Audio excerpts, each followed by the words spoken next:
I'm Lady Leigh. I'm with Living Rooms and Lizards, and I'm here in Charlotte, North Carolina at TantrumCon. Garen and I, my business partner, we met a long time ago and developed a friendship over D&D. And he has many talents. He's a voice actor, a musician, and has been in the music and film industry for a while. And I just looked at him and said, "You look like you're spread thin and doing a lot of things in different ways." And I'm an entrepreneur, come from a family of entrepreneurs. And I said, what if we started a company that was essentially a production company for gaming, and it was based on community. So we created D&D in a pouch through our company with our friends. We created everything from scratch. We didn't outsource anything except printing. So the drawings, the art, the jokes, all of it is part of that. And essentially we wanted to kind of lower the barrier of like entry for people who have maybe had a difficult time getting into role-playing games or don't like to play games, but they want to connect with their family or they want to connect with friends. And so we made Adventure Pouch with pre-made characters. It's a cooperative dungeon escape room with dice and cards.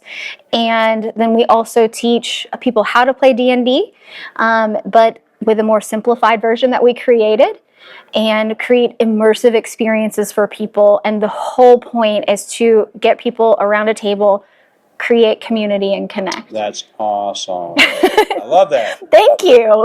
Okay, so I share a similar passion. Okay.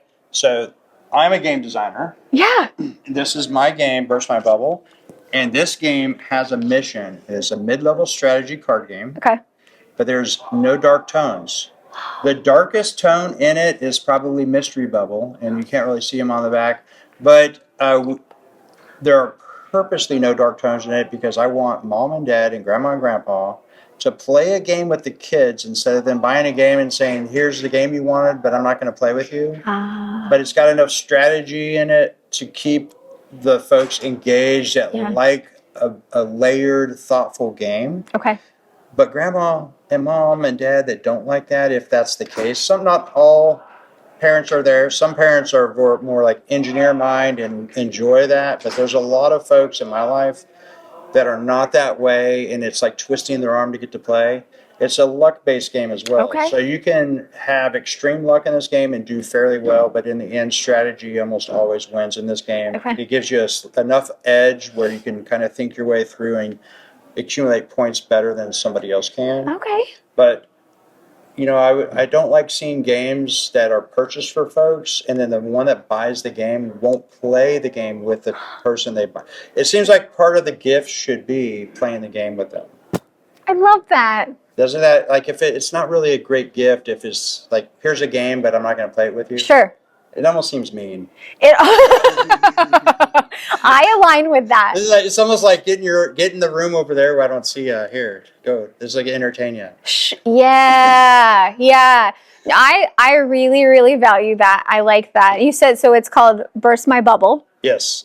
Now, this was a Kickstarter project pre-COVID. Oh, wow. And sad story, my business partner, his wife is a professor, and COVID really hit them hard, and he just didn't have the time for this. So then I lost him as a business partner, and then I ended up, good story, starting my own brick and mortar game store. Wow. And now I've got folks that work with me.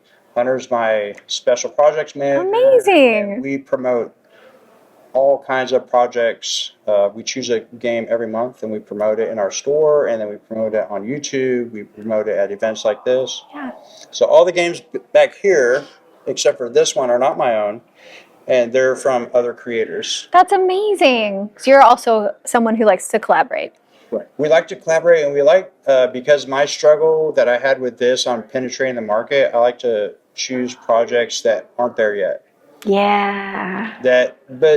But are so well done and well thought out that they should have a chance. Sure. If it's a project that really that's got inherently something wrong with it, and they publish too early, they have to fix that before you can really push it out there. Sure. But, if we can communicate that to them in a constructive way, then they have a chance to do that. That'd be on them, right? Sure. So we consult as well. Okay.